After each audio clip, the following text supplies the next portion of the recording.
Bienvenidas y bienvenidos, gracias por estar en este programa y gracias a Ernesto Carrasco, con quien conversamos de nuevo en este programa, y digo de nuevo porque ya en otra ocasión, hace prácticamente un año, tuvimos oportunidad de conocer el informe global sobre fraude que desarrolla Kroll junto con The Economist, y bueno, pues en esta parte de la conversación hablaremos de la región. Estamos hablando de un informe global, un informe mundial que hace esta firma tan importante que es Kroll, y que en este caso podemos hablar con Ernesto Carrasco como director general de Kroll en esta oficina, que es la oficina que está instalada en México. Y bueno, pues bienvenido como siempre. Gracias por estar aquí. Muchas gracias, Carmen. Bueno, yo creo que valdría la pena, para hablar de esto que están dando a conocer sobre fraude, sobre prácticas corporativas, ¿qué es Kroll? Para partir de ahí, ¿por qué Kroll hace un informe tan grande y con ese foco tan particular? Bueno, mira, Kroll es una empresa que lleva ya más de 40 años en el mercado. Somos los pioneros en todo lo que tiene que ver con investigaciones corporativas privadas, en escenarios de fraudes, en escenarios de investigaciones de seguridad, de debida diligencia. Y hoy por hoy esa experiencia nos ha llevado a tener una cobertura global. Consideramos que nos permite hablar con autoridad de estos temas de fraude, y por eso, digamos, hemos logrado este tipo de alianzas con The Economist. Esta ya es la sexta entrega que hacemos de una encuesta global del tema. ¿En cuántos países están? Nosotros estamos en más de 17 países en este instante. Tenemos cobertura de América, Europa, Asia, África. En términos, como te digo, es una operación completamente globalizada.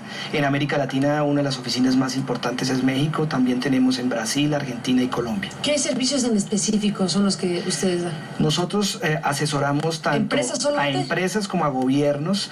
En el caso de empresas, muchas veces lo hacemos asociados a temas de fraudes que ya de alguna manera se detectaron, y ayudamos a nuestros clientes a identificar las tipologías involucradas, las cuantías, las personas que de alguna manera están ahí involucradas.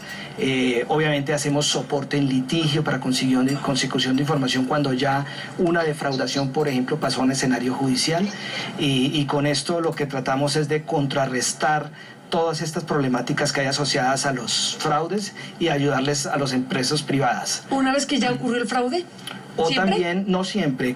La experiencia que tenemos en investigación de fraude nos ha permitido también desarrollar estrategias preventivas y de detección para, como se dice, atacar el problema antes de que ya se haya convertido en un cáncer. En el ámbito público y en el privado, y en el privado, ¿qué predomina? ¿La acción reactiva o la reacción preventiva? Definitivamente todavía, y sobre todo en el contexto de la región de América Latina, es la reactiva. Todavía no existe una cultura de prevención. O sea, ya, y déjame complementarte el tema público, que de pronto no te lo alcancé a contestar. En lo público, normalmente lo que hacemos es acompañar alguna política pública que pretenda, por ejemplo, disminuir fenómenos de corrupción, dar mayor transparencia a procesos licitatorios, y sobre esa base hacemos recomendaciones puntuales para generar unos temas de transparencia, de mejor gestión desde lo público. ¿Y hacen esta suerte de super encuesta mundial, digámoslo así?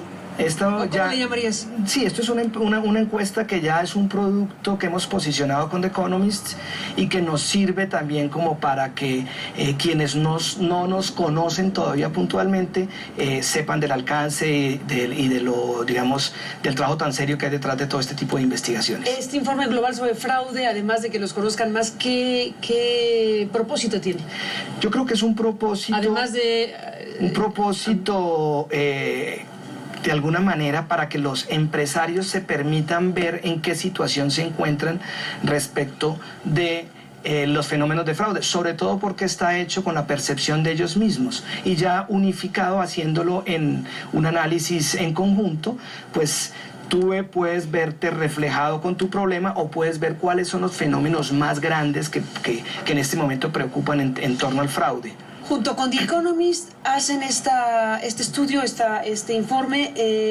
Cerca de 800 empresarios en todo el mundo son los que contestan. Así es, Carmen. Y comparten sus experiencias respecto a fraudes corporativos, fundamentalmente. Sí, así es. Y sobre todo lo hacen de una manera, digamos que existe un principio de confidencialidad. No estamos invitando... ¿Y que son empresas grandes? Son empresas grandes. Hay un porcentaje muy alto de ellas que tienen ingresos mayores a los $500 millones al año. Es decir, estamos hablando de un target de grandes empresas que de alguna manera son las que también permiten visualizar cómo se está moviendo el fenómeno del fraude en el mundo. Y llevan, este es el sexto estudio que hacen. ¿Y qué resulta del asunto? Es decir, ¿qué tipo de fraudes persisten a lo largo de los años? ¿Qué tipo de fraudes aparecen como novedosos? ¿Qué radiografía tienen a raíz de este sexto informe? Así es, déjame decirte, por ejemplo, que en este llegamos a unas conclusiones bien interesantes después de hacer todo el análisis de los encuestados. Uno es que el nivel de fraude en el mundo está disminuyendo de acuerdo a lo que nos dicen los empresarios.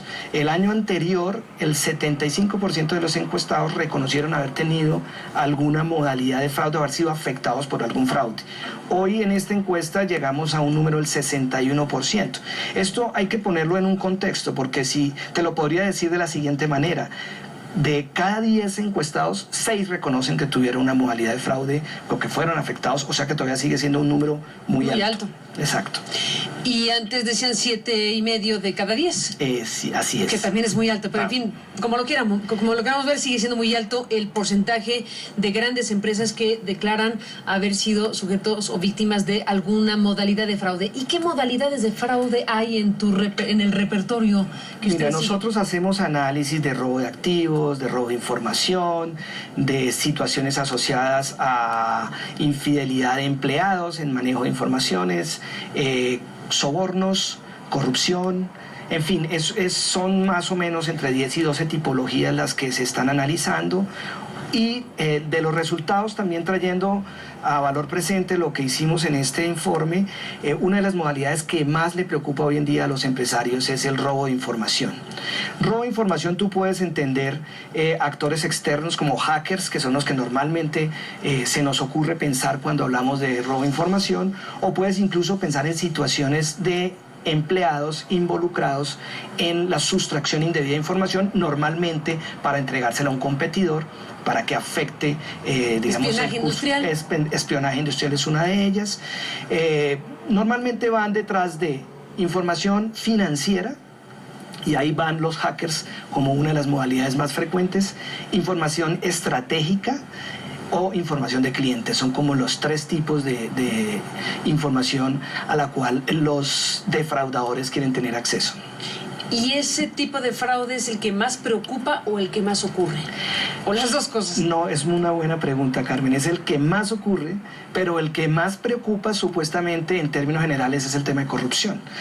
Y sin embargo, cuando tú miras las respuestas de los empresarios respecto de si es algo que les ha sucedido, el porcentaje ha disminuido sustancialmente. Aquí es importante entender que los empresarios siempre están hablando de los tipos de fraudes de los cuales fueron víctimas, no nos están diciendo de cuáles ellos pueden estar involucrados, ¿no?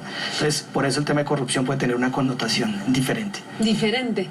O sea, la aportación de estos 800 y tantos empresarios o titulares o representantes de grandes empresas se refiere exclusivamente a lo que les ha pasado. Exactamente. No es ni siquiera su análisis del fenómeno. No. Hay una parte donde... Tú haces un análisis del fenómeno a partir de la experiencia de cada uno de los 800 y tantos. Exactamente. ¿Y concluyes que lo que más les preocupa es el tema de la corrupción? Lo que más les preocupa, una de las cuestiones. Pero lo que más les ocurre es el robo de información y el robo de activos, que puede ser ya robo de bienes o cualquier cuestión. A ver si te entendí bien. ¿Y tú derivas que les preocupa más el tema de corrupción por tener eventualmente alguna implicación en alguno de ellos?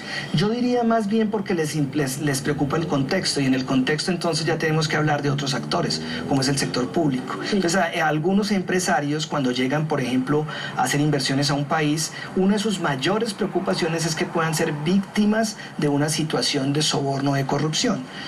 Entonces, eso ya entonces entra dentro del análisis de cómo el tema de, digamos, de atacar los fenómenos de corrupción debe involucrar otra serie de actores y otra serie de sinergias para solucionar los problemas. Acabamos de seguir de cerca en México el caso Walmart, por ejemplo, que fue, bueno, es un escándalo desde luego porque hay una investigación abierta, porque hay una serie de señalamientos, porque Walmart reconoce haber cometido algún tipo de circunstancia, o el banco HSBC, por ejemplo, también que hay una situación asociada a actos de corrupción graves o lavado de dinero, por ejemplo, ¿no?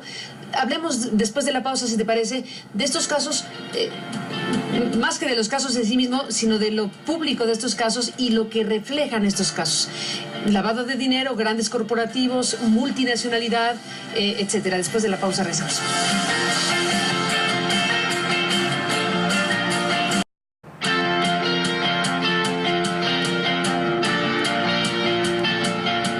Regresemos, Ernesto Carrasco. La exhibición pública es un elemento, yo creo, desde luego mucho no yo creo que los dedicamos al periodismo, el exponer públicamente asuntos tan graves y delicados de los grandes corporativos, de las grandes empresas, bueno, debe generar alguna reacción o alguna circunstancia. Te mencionaba en el caso Walmart, que bueno, ha afectado a México de diferentes maneras.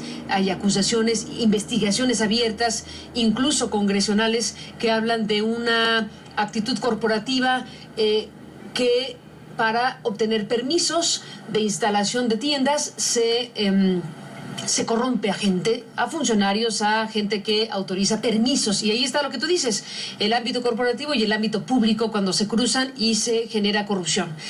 En el tema de HSBC, también muy conocido el tema, desde luego un escándalo mundial por tratarse también de una institución con presencia en una gran cantidad de países. ¿Qué nos retratan estos dos casos conocidos relativamente reciente en el mundo y con efectos directos en países como México? Mira, me parece importante hablar de estos dos temas sin que yo pueda hablar del detalle, porque por supuesto no estoy ni involucrado en las investigaciones de estos dos grandes corporativos, pero que sí por supuesto nos lleva a un punto que de alguna manera ha generado mayor conciencia en los empresarios. Uno es el tema de las políticas de cumplimiento. Hoy por hoy ya existe a nivel mundial unos entes regulatorios, por decir, unas normas regulatorias que pretenden que los empresarios compitan de una manera mucho más transparente, que aquellos que incurren en cierto tipo de violaciones por no tener un seguimiento adecuado a sus políticas de contratación o de pago de sobornos a funcionarios públicos, etcétera, incurran dentro de una responsabilidad, digámoslo de alguna manera, internacional en unas multas que son bastante severas. El primer caso que fue simbólico fue el de Siemens hace ya un par de años, que no involucraba a México, pero lo traigo a colación porque fue el que primero dio como una sacudida para que los empresarios comenzaran a competir de otra forma. En estos que tú mencionas está involucrado el tema de lo que en la regulación de los Estados Unidos es el FCPA, o en la regulación de la Gran Bretaña es la política de antisobornos o las normas de antisobornos. Acá seguramente ya en el caso de Walmart, que repito, no le hago seguimiento al detalle, no lo conozco específicamente como un analista que está involucrado en el caso, pero seguramente va a concluir en una serie de imposición de multas de gran tenor, como sucedió, eso sí, ya públicamente conocido en el caso de HSBC, que se le impuso en el contexto internacional, en las autoridades norteamericanas, unas multas que, si mal no estoy, están alrededor de los 1.800 millones de dólares. Que hay un debate, Ernesto Carrasco, sobre el tema de lo significativo de las multas. Puede ser muchísimo dinero, 1.000 millones o tantos millones, pero aquí el tema es, en el caso de lavado de dinero, los volúmenes reconocibles de lavado de dinero acorde a las multas impuestas, pues acaba siendo muy relativo lo que dices sobre son significativas o no. Es un debate, porque igual yo te podría decir, no es que exista ya una claridad que se movieron 7.000 o más millones de dólares en lavado de dinero. Lo que sí está claro es que no tuvieron unas políticas de cumplimiento para hacer, digamos, que permitieran ese tipo de transacciones. Tema en gracia de discusión, lo que tú dices es válido, son cifras bastante altas las que se movieron ahí. ahí que tienen una sospecha de lavado de activos, pero también el hecho de que se reaccione con multas severas, te aseguro, Carmen, y es un poco el reflejo de lo que vemos de los empresarios, cómo las normas de cumplimiento se ha vuelto ya una talanquera para que cambien su ética empresarial. Las multas son todo un tema. En México fue casi modesta la multa. No, esa sí fue bastante pírrica. Pírrica. Pírrica, así lo dejamos. Bueno, es que esto es un asunto, desde luego, pírrica y reactiva. Demasiado pronto, público, sí, ¿no? Demasiado rápida, diría yo. Bueno, pues ahí están casos que se conocen mundialmente y que desde luego nos permiten asomarnos a este mundo corporativo gigante de un conjunto de fenómenos que se dan. Déjame regresar al informe global sobre fraude. Kroll tiene presencia, desde luego, en México con tu dirección general. Estás en Colombia, estás en Panamá, estás en Chile, pero aquí hay un retrato regional. ¿Qué dice ese retrato regional del tema fraudes? Yo creo que está muy alineado en términos generales a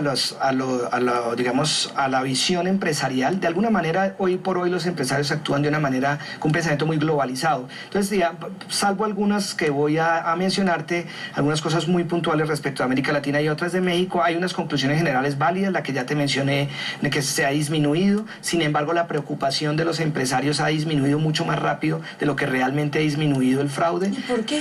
Están demasiado optimistas, probablemente, y eso obviamente se genera una alerta amarilla porque es importante no perderle el miedo al fraude. El fraude y los defraudadores son una empresa que está en permanente evolución. El enemigo está dentro de la organización, como te lo decía, es muy común en las conclusiones generales. El robo de información también como uno de los fenómenos que más afecta a los empresarios. Déjame detener en el punto anterior. Al final de cuentas estamos frente a la experiencia y percepción de los empresarios que contestan a este gran estudio. ¿Y por qué crees, déjame insistirte, por qué crees que los empresarios han disminuido su preocupación? ¿Y de qué manera se registra en el estudio que han disminuido su preocupación y a qué se deberá? Se registra que ha disminuido su preocupación cuando se les pregunta si se considera que son vulnerables o no a ciertas tipologías de fraude. Entonces, es más grande el porcentaje del que no se considera vulnerable de los hechos realmente que les ha sucedido a los empresarios. O sea, que ya deberían preocuparse más. Sí, deberían preocuparse más, porque si bien le han disminuido, no han disminuido tanto como ellos se sienten seguros. Entonces, están más seguros de lo que deberían de estar.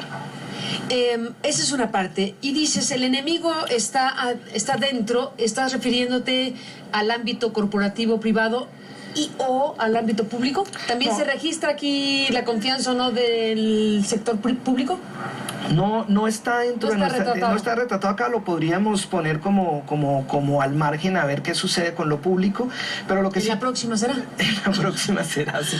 Pero acá lo que sí está pasando es que y vuelve y juega, las empresas que estamos mirando son muy grandes, tienen muchas capacidades para hacer inversiones en su parte de plataformas de tecnología. Entonces digamos que el hecho de hacer buenas inversiones, tener barreras para que no te vulneren los externos, les ha generado una cierta tranquilidad de que ya están más seguros con el tema de información, pero no están teniendo el debido cuidado con otro actor que participa en el robo de información, que son los empleados. Eso es lo que está sucediendo al final del día. Seguramente han relajado los controles internos, seguramente no hacen un seguimiento adecuado de investigaciones internas respecto de determinados incidentes y no logran determinar qué está pasando por dentro en sus organizaciones, y por eso hoy por hoy, ya cuando reaccionan a un hecho concreto, se dan cuenta que buena parte, por ejemplo, en la tipología de robo de información, se está cometiendo por empleados.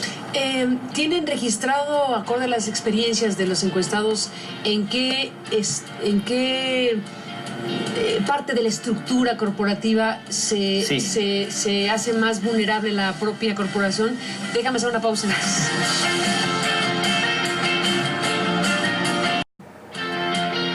En la parte final de este programa que estamos dedicando a la conversación con Ernesto Carrasco y este informe global sobre fraude, resultados de la encuesta de The Economist Intelligence United, y bueno, pues regresamos con ello.